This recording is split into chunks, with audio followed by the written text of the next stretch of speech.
My name is Michelle, and I grew up with my twin sister Camilla in what looked like a picture-perfect family from the outside. My father was a handsome brunette with strong features, and my mother was a blonde former model who never let anyone forget it. But despite their good looks, Camilla and I were born looking nothing like either of them. We took after our paternal grandfather instead: black hair, large cheekbones, a prominent nose, and a heavy chin. Nothing like the delicate features my mother prized so much in herself. "Such a shame," my mother would say, looking at us with barely disguised disappointment. "You girls could have been so pretty if you'd taken after me." These comments became the soundtrack of our childhood. My sister Camilla would lock herself in the bathroom and cry for hours whenever Mom made these remarks. "Why did we have to be the ugly ones?" she'd sob through the door when I'd check on her. I remember standing in front of the mirror one day after my mother had made a particularly cutting remark about my unfortunate nose. I stared at my reflection for a long time. "I'm not that scary looking," I said to myself. "I look like plenty of normal people." My teenage years proved me right. I made friends easily, boys and girls who couldn't care less about what I looked like. Our friend group was diverse. Jake had vitiligo that created white patches across his brown skin, Emma was overweight and couldn't care less, and Tim had acne that no treatment seemed to help. We all got along fine, sharing music, going to movies, and just hanging out like normal teens. "You know what's cool about our group?" Jake said to me once. "Nobody's trying to be something they're not." Camilla had a very different experience. While I accepted my appearance, she became increasingly obsessed with changing hers. She was determined to break into the popular crowd, the conventionally attractive kids who ruled the school.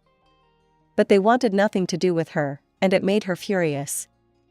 "I just need to fix my face," she'd say, tearing pictures out of magazines. "Then they'll see."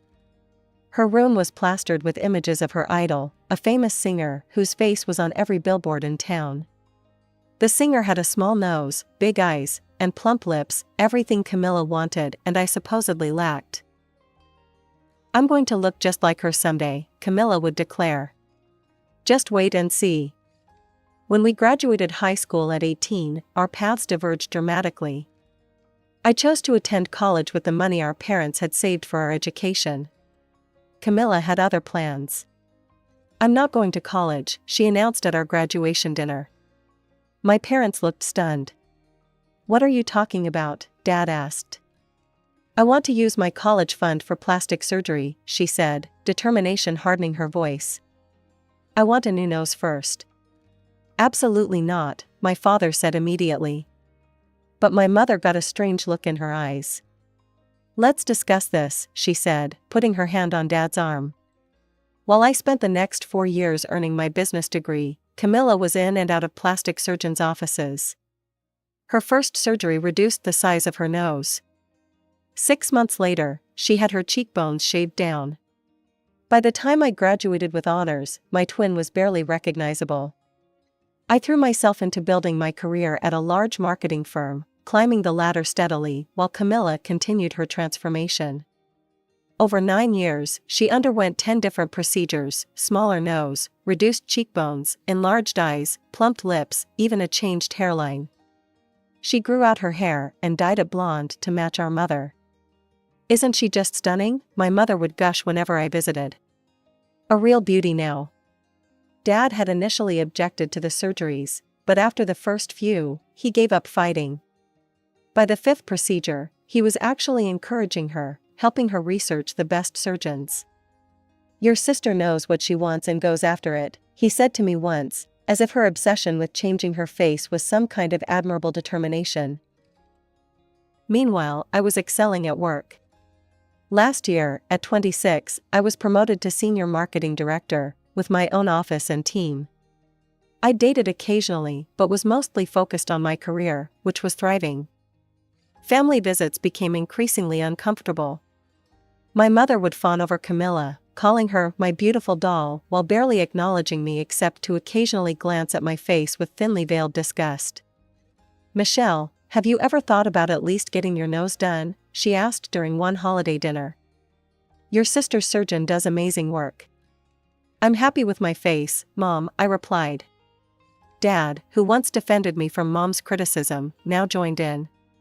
Camilla looks so polished now, he said, looking between us with a smile for her and a frown for me, professional. It could help your career, Michelle. My career is doing just fine, I said, trying to keep my voice even. Camilla would smirk during these conversations. Not everyone can handle the pain of improvement, Dad, she'd say, looking directly at me. Some people just settle. After her dramatic transformation, Camilla began calling me names I hadn't heard since middle school bullies tried, and failed, to make me feel bad about myself. Here comes the horror show, she'd announce when I arrived for family gatherings. Scary movie night at the parents' house. I discovered she'd thrown away all our childhood photos, every trace of her original face erased. When I moved to my own apartment, I managed to salvage just a few pictures, one from our 6th birthday and another from prom night, the last time we truly looked like twins. With her new face, Camilla started modeling for online clothing stores. She lived with our parents rent-free, spending her modest earnings on makeup and clothes for her photo shoots. Did you see my new campaign? She'd ask, shoving her phone in my face whenever I visited. 50,000 likes already. Her Instagram was nothing but carefully staged photos, each with dozens of filters applied. Comments praised her beauty, completely unaware of the surgeries that had created it. I maintained my distance, but tried to stay civil. I had my own life, my own friends, and no desire to engage in her comparisons. Then came the dinner that changed everything. I have an announcement, Camilla said, clinking her glass at our parents' table. I'm getting married. My parents erupted in cheers while I sat there stunned. His name is Daniel, she continued. He's a financial advisor from a very good family. Camilla looked at me with a smirk, then turned to our parents. See? This is why I'm getting married and she's still single. With my face, I can make any man fall in love with me. Some people just don't have that power. I took a deep breath, refusing to take the bait. Congratulations, Camilla, I hope you'll be very happy together. 2 days after Camilla announced her engagement, I heard aggressive knocking on my apartment door. I opened it to find my sister and mother standing there with matching determined expressions. We need to talk about the wedding, my mother said, brushing past me into my living room without waiting for an invitation. Camilla followed, settling herself on my couch and looking around my apartment with obvious disdain. Not bad for someone on your salary, she remarked. What about the wedding? I asked, crossing my arms. My mother smiled that tight smile she used when she was about to ask for something. Your sister's wedding needs to be perfect. It's her big chance to really make something of herself. Make something of herself? I repeated. She's already a model. Camilla rolled her eyes. Please, those gigs barely pay. But Daniel comes from money, real money. So what does that have to do with me? I asked, though I already knew where this was heading. We need help with the expenses, my mother said bluntly. Your father and I have already spent so much on Camilla's improvements. You mean her 10 plastic surgeries, I clarified. Investments, Camilla corrected. And they paid off. Look at who I'm marrying. So you want me to pay for your wedding, I said. My mother nodded. You should help your sister. This could be her only chance. I shook my head, I'll think about it. That wasn't good enough for Camilla. She showed up at my apartment every day for the next week, sometimes sitting in the hallway outside my door until I got home from work. I'm not leaving until you agree, she'd say. I'll sleep right here if I have to. After 5 days of harassment, I finally gave in. Fine, I'll help with the wedding. How much do you need? $80,000 should cover my half, Camilla said casually, as if she hadn't just asked for a massive chunk of my savings. I nearly choked. $80,000? Are you insane? Daniel's paying the other half, she said defensively. His parents are contributing too. I knew I'd regret it, but I agreed. However, I wasn't stupid enough to hand over cash to Camilla. I'll pay the vendors directly, I told her. Send me their information. She pouted but agreed, and over the next few days, I made arrangements with the venue, caterer, photographer, florist, and DJ. Every time I signed a contract or made a deposit, I felt slightly sick, but I told myself this would finally get my family off my back. When do I get to meet Daniel? I asked Camilla one day while we were reviewing flower arrangements. She tensed up. He's really busy right now. Investment banking, you know. You'll meet him at the wedding. I found that odd, but didn't push it. I figured she was embarrassed to introduce her horror show sister to her perfect fiancé. 2 months before the wedding, I tried calling Camilla to discuss some final details. When she didn't answer after several attempts, I decided to drop by our parents' house, where she was still living. It was around 7 in the evening when I used my old key to let myself in. The moment I stepped inside, I knew something was off. The dining room was lit up with candles, and I could hear the clink of glasses and the murmur of conversation. I walked toward the sound and froze in the doorway of our formal dining room. There sat my parents, Camilla, a handsome man I assumed was Daniel, and an older couple who must have been his parents. They were all dressed up, laughing and toasting with champagne. An engagement party. One I hadn't been invited to. The room fell silent as they noticed me standing there. My father's glass stopped halfway to his mouth. My mother's smile froze and then faded. Daniel and his parents looked confused. Camilla was the first to recover. She jumped up from her chair and rushed over to me. "Consuela," she exclaimed loudly, "you finally made it. The kitchen is a mess, and these dishes won't wash themselves." She grabbed my arm and started pushing me toward the kitchen. I was too shocked to resist. "What are you doing?" I hissed when we were in the kitchen. "Just play along," she whispered harshly. "These people are important, don't ruin this for me." She shoved me further into the kitchen and hurried back to the dining room. In a daze, I stood by the sink, trying to process what was happening. Then I heard Camilla's voice, deliberately louder than necessary, carrying from the dining room. "Sorry about that. Consuela is this Mexican immigrant we hired to help around the house. Poor thing barely speaks English, but she's a hard worker. I pay her double the going rate because, you know, I believe in helping those less fortunate." My blood ran cold. I crept closer to the door to hear better. "That's so generous of you, Camilla," a woman's voice, presumably Daniel's mother, said warmly. "Not many young people think about the less fortunate." "We raised her right," my mother chimed in proudly. I couldn't believe what I was hearing. My own family was pretending I was their maid? I stood frozen, unable to process the betrayal. My first instinct was to leave quietly and deal with this later, away from strangers. I tried to slip through the dining room toward the front door, keeping my head down. "Consuela," Camilla called out sharply as I passed. "The dishes need washing now, not tomorrow. Don't just wander around the house." Something in me snapped. I marched over to the table and slammed my fist down so hard the dishes rattled and everyone jumped. "My name is not Consuela," I said, my voice steady despite the rage coursing through me. "I'm Michelle, Camilla's twin sister." I turned to Daniel, whose handsome face was slack with shock. "Take a good look at me. This is what your fiancé really looks like." "We're used to," before 10 plastic surgeries completely changed her face. The silence was absolute. Daniel's mother's hand was pressed to her chest. His father's mouth hung open. My parents looked like they wanted to disappear. I turned to Camilla, whose face had gone white beneath her perfect makeup. "Clean up your own mess for once in your life," I spat.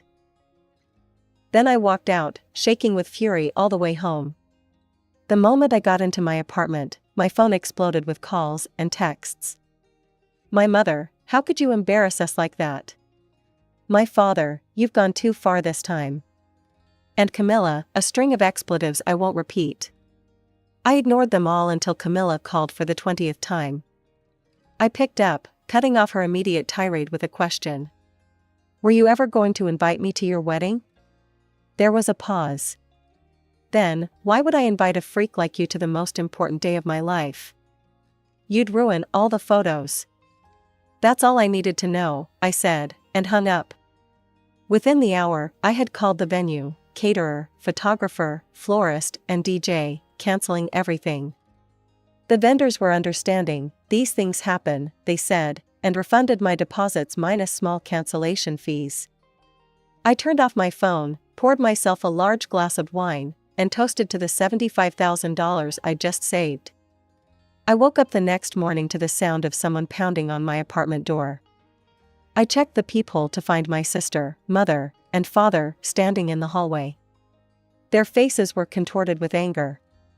"Open this door right now, Michelle," my mother shouted. Against my better judgment, I let them in. They stormed into my living room like a hurricane. "What the hell did you do?" Camilla screamed, getting right in my face. The venue called to confirm the cancellation. The caterer too. "Everything's gone." "Good," I said, crossing my arms. "You weren't going to invite me anyway, so why should I pay for it?" "You selfish, ugly bastard," Camilla spat. "You're just jealous, because I'm beautiful now and you're still a troll." My father stepped forward. "Michelle, this is unacceptable behavior. You need to call those vendors back immediately and fix this." I looked at him, really looked at him, and saw a stranger. This man who once read me bedtime stories now couldn't even look at me without wincing. "No," I said simply. "What do you mean, no?" my mother demanded. "I mean no, I'm not calling anyone, I'm not paying for anything. The money is back in my account where it belongs." "You're ruining Camilla's life, because you're jealous," my mother said, her voice dripping with disgust. "You've always been jealous of her." I laughed, genuinely laughed. "Jealous? Of what? Her insecurity? Her shallow relationships? Her face that doesn't even look like her anymore?" "At least my face is beautiful," Camilla hissed. "Unlike yours." "Get out," I said, suddenly tired of all of them. "Get out of my apartment, now." "You'll regret this," my mother warned as I herded them toward the door. "You're going to end up alone with that face." "Better alone than surrounded by people like you," I replied, closing the door on them. I thought that would be the end of it, but Camilla wasn't done with me yet. That night, she started posting on social media long, detailed rants about how her jealous sister had ruined her wedding out of spite. How I'd always been envious of her beauty and success. How I'd tried to sabotage her happiness. Her followers ate it up, sending messages of support and outrage on her behalf. Two could play that game. I rarely used social media, but I had accounts. I wrote a simple post. "Interesting how my twin sister claims I'm jealous of her natural beauty. For those curious about what natural looks like, here's us at our high school graduation before her 10 plastic surgeries." I attached one of the few photos I'd saved, Camilla and me at 18, looking identical with our large features and black hair. The response was immediate. Camilla's friends and followers were shocked. Comments poured in. "Wait, you're twins? I had no idea she had a sister. Is that really what she used to look like?" Some of Camilla's closest friends seemed genuinely hurt that she'd never mentioned having a twin. Others were surprised to learn about the extent of her surgeries, which she'd always minimized as just a little work. Camilla tried to have the post removed, claiming I'd posted it without her permission, but the damage was done. Screenshots circulated. People talked. Her carefully constructed image began to crack. The next day, I was at work trying to focus on a presentation when my assistant told me someone was waiting to see me. I was surprised to find Daniel, Camilla's fiancé, standing awkwardly in my office doorway. "Can we talk?" he asked. I gestured for Daniel to sit down. He was handsome in that conventional way, tall, with perfect teeth and carefully styled hair. Exactly the type I'd expect Camilla to catch. "What can I do for you?" I asked, keeping my tone professional. He fidgeted with his watch. "I wanted to hear your side of things. After what happened at dinner, and then the wedding being cancelled. I need to understand what's going on. I studied him for a moment. Did Camilla send you here? No, he said quickly. She doesn't know I'm here. She'd be furious if she found out. That, at least, seemed genuine. What do you want to know? I asked. Everything, he said. Starting with why your family pretended you were the maid. I sighed and gave him the abbreviated version: our childhood with our looks-obsessed mother, Camilla's fixation on changing her appearance, the surgeries, the growing divide between us, and finally, the wedding fiasco. She really had 10 surgeries? He asked, looking stunned. At least, I confirmed. She started at 18 instead of going to college. Our parents spent their retirement fund on her new face. Daniel ran a hand through his hair. She told me she'd had minor work done. Just a nose job in college. I laughed without humor. Did you ever see photos of her from before?